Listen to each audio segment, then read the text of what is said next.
وہ اللہ تبارک و تعالیٰ کی اس عظیم الشان ہستی کا دیدار کر پائے گا. وہ 94 بلین لائٹ ایئرز ہے, کروڑوں ایٹم بم پھٹنے کے برابر. اللہ تبارک و تعالیٰ ہمیں ہدایت دے. اسلام میں آنے کے لیے سب سے اہم چیز اللہ تعالیٰ پر ایمان لانا ہے. لیکن ایک انسان نے اللہ تعالیٰ کی ذات کو نہیں دیکھا تو وہ اللہ تعالیٰ پر کس طرح مضبوط ایمان لا سکتا ہے؟ صحیح کہا ہے آپ نے. دیکھیں, جو اسلام کی عمارت ہے ساری کی ساری ایک فرد کے ذات کے حوالے سے اور پوری کی پوری, وہ ایمان بالغیب پر کھڑی ہے. اور ایمان بالغیب میں سب سے اہم اللہ تبارک و تعالیٰ کی ہستی, اللہ تبارک و تعالیٰ کی ذات پر ایمان لانا. اور ایمان بھی جتنا جتنا وہ مضبوط ہوتا جائے گا, جتنا جتنا شعوری ہوتا جائے گا, جتنا جتنا آپ کہہ سکتے ہیں اس کے اندر یقین کی کیفیت پیدا ہوتی جائے گی, اتنا اتنا اوپر جو عمارت کھڑی ہوئی ہے اعمال کی, زندگی ساری کی ساری ہماری زندگی کے اندر جو اسلام کی عمارت ہے وہ اپنا رنگ دکھاتی جائے گی. اور یہ بات آپ نے درست کہی کہ اللہ تبارک و تعالیٰ کی ذات کو ہم اپنے سر کی آنکھوں سے نہیں دیکھ سکتے. وہ عظیم الشان ذات, وہ ہستی ہمارے حواس خمسہ کی زد میں نہیں آ سکتی. اور اس کا جواب یہ ہے کہ دیکھیں, اللہ تعالیٰ نے نا خود اپنی حکمت کے تحت, جیسے شاہ ولی اللہ رحمۃ اللہ علیہ نے فرمایا کہ اللہ تبارک و تعالیٰ نے خود بھی اللہ چھپ گیا اور اپنی تدبیر امر کو بھی چھپا دیا, کیونکہ اسی کے ذریعے سے وہ امتحان لیا جا سکتا تھا جو امتحان لینا مقصود ہے. اگر اللہ تعالیٰ کی ذات ہمارے حواس خمسہ کی زد میں آتی ہوتی, کوئی ایسی ہستی ہوتی جس کو ہم مشاہدہ کر پاتے, تو پھر تو ساری دنیا کے لوگ مسلمان ہو جاتے, ایمان لے آتے, پھر کون ہوتا جو اس سے انکار کرتا.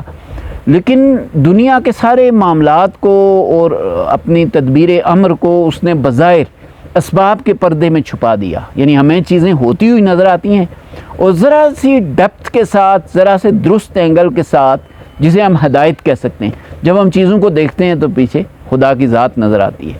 اس لحاظ سے آپ دیکھتے ہیں کہ اللہ تعالیٰ کے صفاتی ناموں میں جہاں الباطن ہے وہاں الظاہر بھی ہے. یعنی اللہ نظر نہیں آتا, باطن بھی ہے, اور وہ ظاہر بھی ہے, وہ نظر آتا بھی ہے.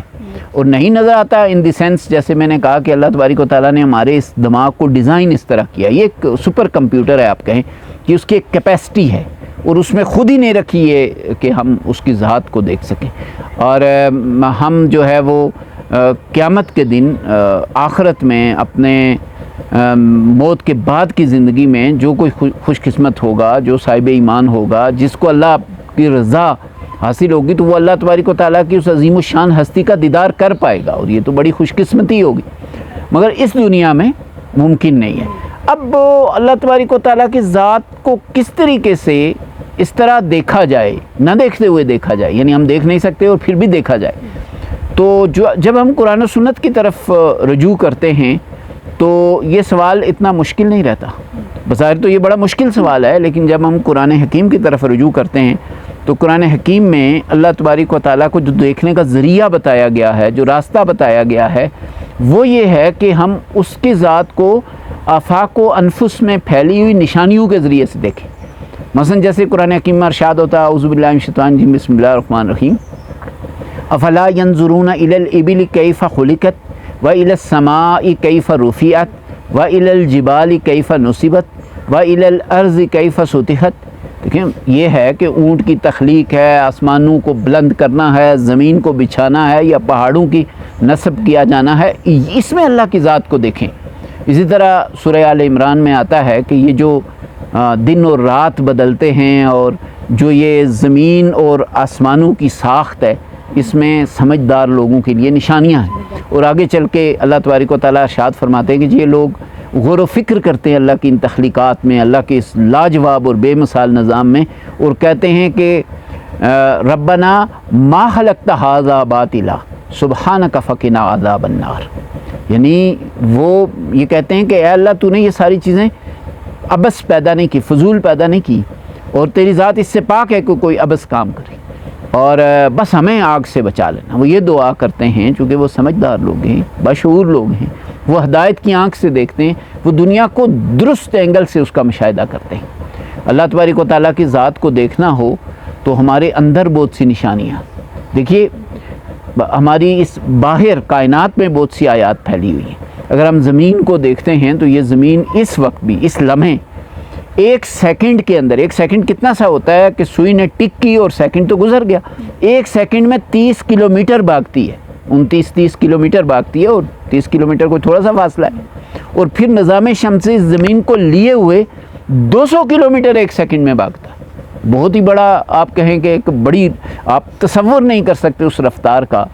یہ کائنات جو میں سائنٹسٹ جسے دیکھ پائے ہیں، جو نہیں دیکھ پائے وہ تو بہت ہی وسیع ہوگی، وہ تو ابھی اس کے شاید بہت ہی کم حصے تک پہنچ پائے ہیں، لیکن جسے دیکھ پائے ہیں، جو ان کے مشاہدے میں آئی ہے، وہ اس کا جو ڈایا میٹر ہے، آپ ایک دائرہ کھینچ لیں تو اوپر سے نیچے تک کا جو فاصلہ ہے مرکز سے گزرتا ہوا، وہ 94 بلین لائٹ ایئرز ہے، یعنی 94 ارب نوری سال ہے۔ اور نوری سال کی بات اس طرح سمجھ آتی ہے کہ ایک نوری سیکنڈ 1,86,000 میل ہوتا ہے۔ آپ 94 ارب سالوں کے سیکنڈ نکالیں تو کیلکولیٹر جواب دے جائے گا، اس کو پھر 1,86,000 میل سے ضرب دیں تو اتنا فاصلہ ہے جو کائنات معلوم ہو چکی ہے۔ انسان خود اپنی ذات میں غور کرے، اس کی ذات کے اندر مثلاً ہم ایک مثال لیتے ہیں کہ اللہ تعالیٰ نے کچھ آٹومیٹک سسٹم رکھے ہوئے ہیں، اس کو نیند آ جاتی ہے، جب کام کرتا ہے تو ایک ٹائم نیند میں بڑی نشانی ہے، اور وہ نیند اگر آٹومیٹیکلی نہ آتی تو انسان تو اپنے آپ کو مادیت کا مارا انسان، روپے اور پیسے کے پیچھے درہم اور دینار کا بندہ انسان، وہ تو اپنے آپ کو مار ہی ڈالتا کہ میں اور کام کر لوں، اور پیسے کما لوں، اور کام کر لوں۔ لیکن اللہ تعالیٰ نے اس کے جسم کو، اس کے اندر ایک آٹومیٹک سسٹم آرام کا رکھا ہے کہ وہ جاگ ہی نہیں سکتا۔ اللہ تبارک و تعالیٰ نے بہت شدید گرمی ہوتی ہے تو اندر سے پانی کے چھڑکاؤ کا نظام رکھا ہے۔ یہ پسینہ کیا ہے؟ جسم کے ٹیمپریچر کو مینٹین کرنے۔ اللہ تبارک و تعالیٰ نے جب شدید سردی ہوتی ہے تو شیورنگ کا نظام رکھا ہے، جو پٹھوں کو حرکت دے کے واپس تھوڑا گرم کر، ہائپوتھرمیا سے بچانے کا ایک نظام۔ جب انسان کی دماغ کی طرف خون کی سپلائی رک جاتی ہے تو انسان خود بخود گر جاتا ہے تاکہ فلیٹ ہو جائے اور اس کی ڈیتھ نہ ہو جائے، اس کی زندگی کو بچانے کے لیے۔ تو اس لحاظ سے بے شمار نشانیاں ہیں جن سے اللہ کو دیکھا جا سکتا ہے۔ اس طرح اگر الباطن ہے تو اس طرح الظاہر ہے۔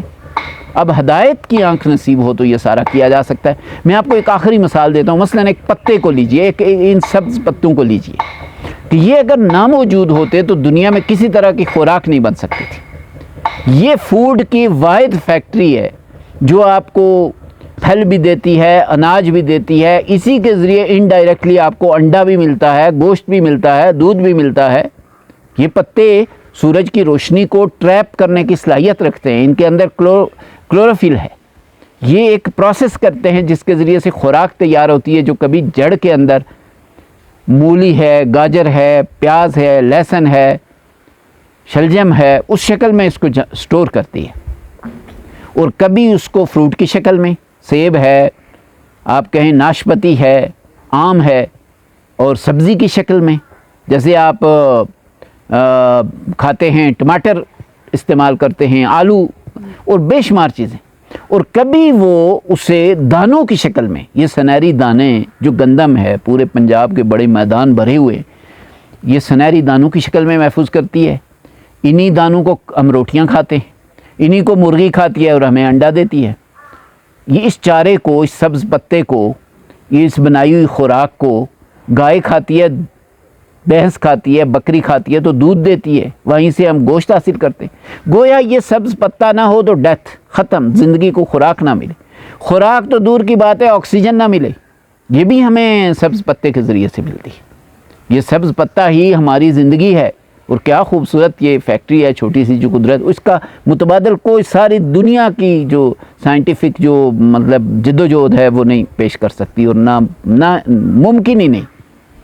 اور آپ دیکھیں کہ اس سبز پتے کے اندر انرجی سورج سے آتی ہے، اور سورج ہی انرجی کا منبع ہے جو موسم بھی بدلتا ہے، دن رات بھی لاتا ہے، ہماری خوراک کا بندوبست بھی کرتا ہے، اور ہمیں آکسیجن بھی اسی سے مہیا ہوتی ہے۔ یہ سورج جس میں ایک سیکنڈ میں یعنی مسلسل کروڑوں ایٹم بم پھٹنے کے برابر اور ان کے ایکسپلوژن کے برابر انرجی خارج ہو رہی ہے، جو انسان کے بس میں نہیں ہے۔ 50 کروڑ ایٹم بم ہیں یا کچھ ایک لمحے میں، اس کے برابر انرجی یہ خارج کر رہا ہے اور پوری دنیا کو دے رہا ہے۔ تو اللہ کی ذات کو دیکھا جا سکتا ہے۔ ہدایت کی آنکھ سے، اور اسی آنکھ سے جسے قرآن نے کہا کہ ما خلقت ھذا باطلا سبحانک فقنا عذاب النار۔ ہمیں دعا کرنی چاہیے اللہ تبارک و تعالی ہمیں ہدایت دے، ہمیں اس آنکھ سے دیکھنے کی جو ہے وہ توفیق دے۔